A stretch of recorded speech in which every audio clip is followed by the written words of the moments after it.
ناظرین کرام، ہمارے چینل کو سبسکرائب کرنا نہ بھولیے اور ریڈ بیل آئیکن بٹن کو دبا کر سبسکرائب کیجیے گا۔ آج ہم آپ کو ایک منفرد معلومات دینا چاہتے ہیں۔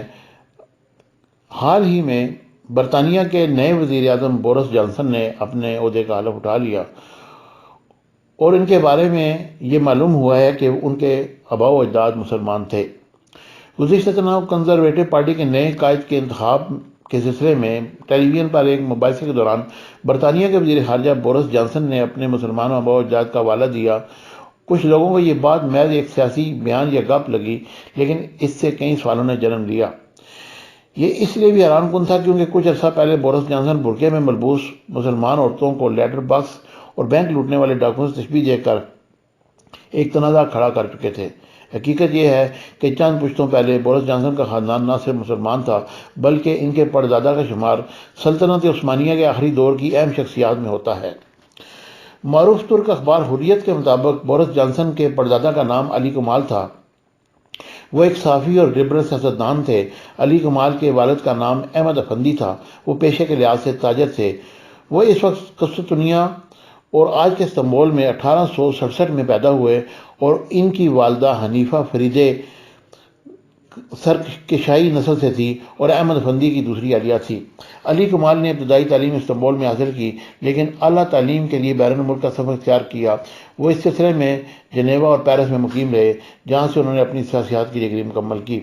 بیرون ملک قیام کے دوران ہی علی کمال نے 1903 میں ایک سوئس انگریز خاتون ونیفریڈ برون سے شادی کی۔ اس شادی سے ان کے 2 بچے ہوئے۔ بڑی بیٹی کا نام سلمہ رکھا گیا، جبکہ ان کے بیٹے کا نام عثمان علی تھا۔ عثمان علی کی پیدائش کے فوراً بعد علی کمال کی اہلیہ کا انتقال ہو گیا اور دونوں بچوں کی پرورش ان کے ننھیال کے ہاں بھیج دیا گیا، جو اس وقت برطانیہ میں رہتے تھے۔ دونوں بچوں کی پرورش ان کی نانی مارگریٹ برون نے کی۔ اپنے ننھیال میں دونوں بچوں کے نام تبدیل کر لیے تاکہ وہ اس وقت کے برطانوی معاشرے میں اپنی جگہ بنا سکے۔ عثمان علی بعد میں ولفریڈ عثمان جانسن کے نام سے پہچانے گئے۔ ولفریڈ نے جوان ہو کر ایریل ولسن نامی ایک فرانسیسی خاتون سے شادی کی، جس سے 3 بچے ہوئے، اور بورس کے والد سٹینلے جانسن، چچا پیٹرسن جانسن، پھوپھی ہیلری، جن کا خاندان بعد میں آسٹریلیا منتقل ہو گیا۔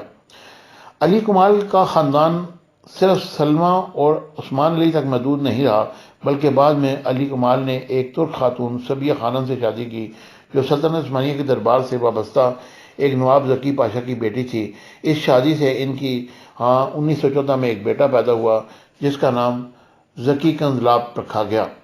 علی کمال صرف تعلیم حاصل کرنے کے لیے بین الملک نہیں گئے، بلکہ کئی مواقع پر اپنی لبرل سیاسی حالات کی وجہ سے جلا وطنی اختیار کرنی پڑی، جس دوران وہ برطانیہ اور شام میں مقیم رہے۔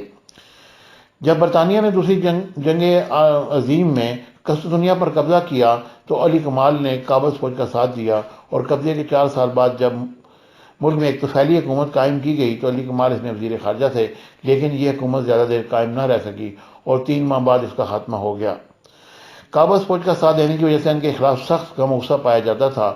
ان لوگوں میں اس کی شدت خاص طور پر زیادہ تھی جنہوں نے مصطفیٰ کمال پاشا کی سربراہی میں لڑی جانے والی جنگ آزادی میں جانی اور مالی نقصان کیے۔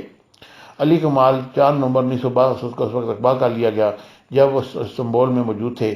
ان کو اغوا کرنے والے نور الدین پاشا نے آزادی کی جنگ میں دونوں بیٹوں کو اغوایا تھا۔ علی کمال کو ایک ٹرین کے ذریعے ایک دوسرے شہر لے جایا جا رہا تھا کہ بلوائیوں نے اسٹیشن پر حملہ کیا اور انہیں ٹرین سے اتار لیا اور مار مار کر قتل کر دیا۔ تو یہ وہ تاریخ ہے جس کی جو موجودہ برطانیہ کے وزیر اعظم بورس جانسن کے آباء و اجداد کے بارے میں ہے، اور اب وہ اس وقت برطانیہ کے وزیر اعظم ہیں۔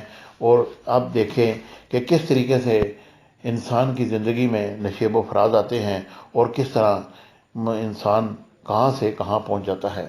Thank you very much.